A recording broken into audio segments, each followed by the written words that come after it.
Once you were identified as a certain class, it meant what school you could go to, what cemetery you could be buried in, where you could live. It was a matter of life and death.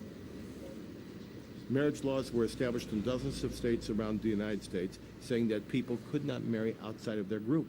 Blacks could not marry whites. Indians could not marry blacks.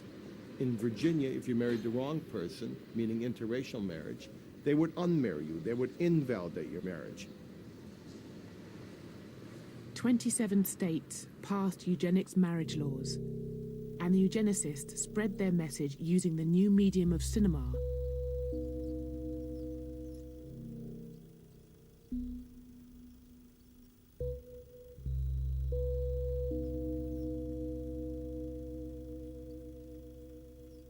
The propaganda was intended to protect the genetic health of the white race.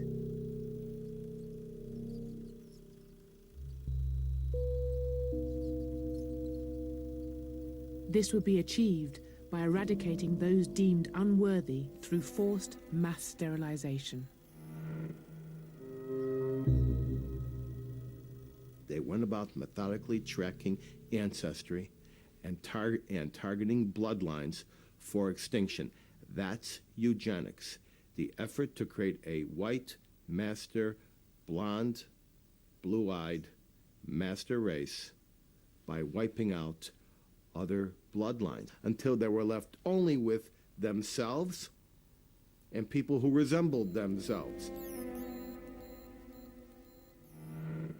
And what's important here is that these people thought they were saving humanity. These people thought they were liberals. They were reformers. Eugenics was a worldwide movement. In Sweden, an official program forcibly sterilized 60,000 people, mental patients and members of the ethnic minorities. In Britain, the Eugenics Society received widespread support from across the political spectrum.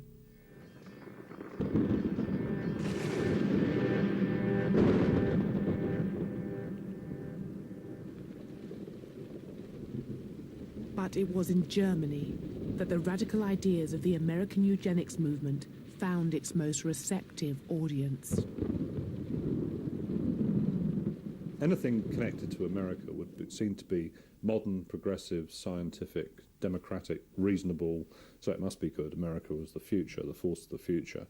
Secondly, I think that many European eugenicists, including the Germans, liked the tone adopted by American eugenicists, which was very radical and sort of no-nonsense, and they didn't use euphemisms. They said exactly what they meant. The Americans provided more than just inspiration. American foundations also bankrolled the development of German eugenics. This was the Kaiser Wilhelm-institutet of Anthropology and Human Heredity. In the 1930s, the men and women who worked here received grants from the American Rockefeller Foundation. And the leading scientist here was the man who made his name in Namibia, Eugen Fischer. Under the Nazis, Fischer was empowered to sterilize the racially mixed people of Germany's Rhineland, 400 of them, all children. The majority of those sterilized by the Nazis before 1939, however, were the mentally ill. But when the Nazis began their war, they abandoned sterilization in favor of adult euthanasia, the Nazi euphemism for murder.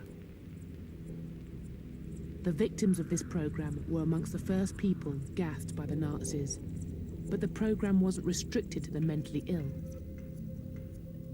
When they have killed the target figure of mental patients they want to kill, which is roughly 70,000 people, they slightly exceeded it.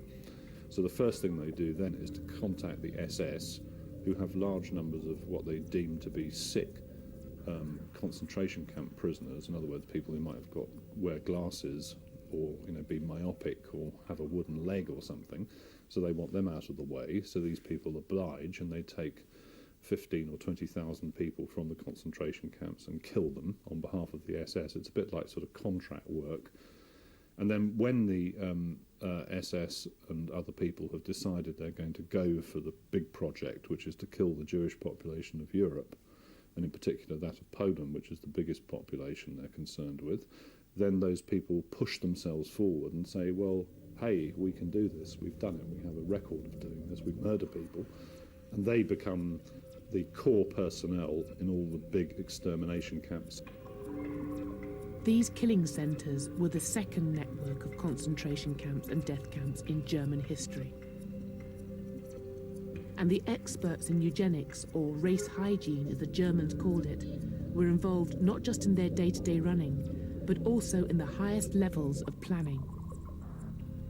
It's worth reminding ourselves that the Wannsee Conference, which was the one that set up the plan for the final solution, almost half the people around that table had doctorates, PhDs, in race hygiene, or genetics, as we'd say today. So there really is a genuine link between the Galtonian agenda and the horrors which happened in Germany. The German experts in race hygiene who assembled here at the Wannsee Villa outside Berlin dreamed of racial genocide, just like their spiritual predecessors, the race scientists and the social Darwinists of the Age of Empire. But the colonial genocides, inspired and justified by the 19th century theorists, have been written out of Europe's history. The horrors of the Shark Island death camp, the destruction of the Tasmanian Aboriginals, the 30 million victims of the Indian famines, all have been forgotten. The erasure of this memory encourages the belief that Nazi violence was an aberration in European history. Though the Holocaust itself was motivated by the fanatical anti-Semitism of the Nazis, it can also be seen as part of a longer historical continuum, one that identifies it as a logical extension of scientific racism. But this history, like the bones in the Namibian deserts, refuses to remain buried forever.